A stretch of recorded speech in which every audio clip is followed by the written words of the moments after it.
আসসালামু আলাইকুম সম্মানিত ভিউয়ার্স, সবাই কেমন আছেন? আজকে আমি আছি কোথায় এটা আপনারা প্রথমেই দেখতে পেয়েছেন। আমি আছি মিরপুরের মাজার শরীফে।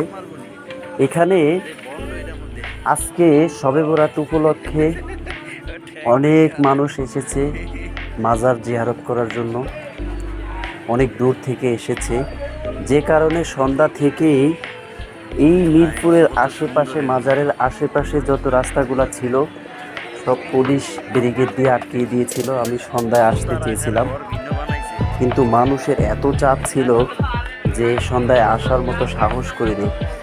পরে নামাজ পড়তে গেলাম, নামাজ পড়ে ভাবলাম যে এখন একটু ঘুরে আসা যাক। তো আমার সাথে ছিল আমার এক বড় ভাই এবং রুমমেট। তো বললাম যে চলেন আমরা একটু মাজার থেকে ঘুরে আসি। তো এখন রাত্র 3:45 বাজে। এখন আমি নামাজ পড়ে তারপরে বের হয়ে আমরা আসলাম এইদিকে। এখনও মানুষের এত পরিমাণ চাপ যা বলার বাইরে। তো আমরা আস্তে আস্তে ভিতরে ঢুকলাম। ভিতরে ঢুকে দেখি অনেক সুন্দরী, মোটামুটি অনেক মানুষজন ছিল সন্ধ্যা থেকে, এটা এখানে বোঝা যাচ্ছে।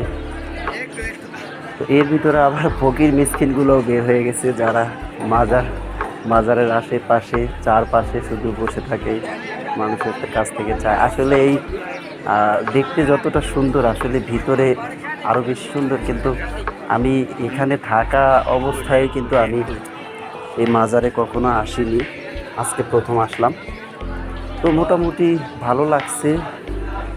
মানুষের এত সুন্দর একটি পরিবেশ তৈরি করে দিছে মানুষের মাঝে, যে মানুষ আসতে বাধ্য এখানে। তো সন্ধ্যা থেকেই আসবো ভাবছিলাম, কিন্তু চারপাশে মানুষজনের চাপ দেখে, আর একটা হচ্ছে মাজারের আশেপাশে অনেক চোর থাকে। আর এখন তো বর্তমানে দেশের যে এমন একটা অবস্থা যে জানমালের কোনো নিরাপত্তা নাই, যে ভয়ে সন্ধ্যায় আসি নাই, কিন্তু রাত্রে আসছি, তাও মোবাইল মানি ব্যাগ রেখে শুধু ভিডিও করার জন্য একটা নর্মাল ফোন নিয়ে আসছি। তো ঠিক আছে, সবাই দেখেন ভিডিওটি। ভালো লাগলে কমেন্ট করুন, সাবস্ক্রাইব করুন, আমার পাশে থাকুন।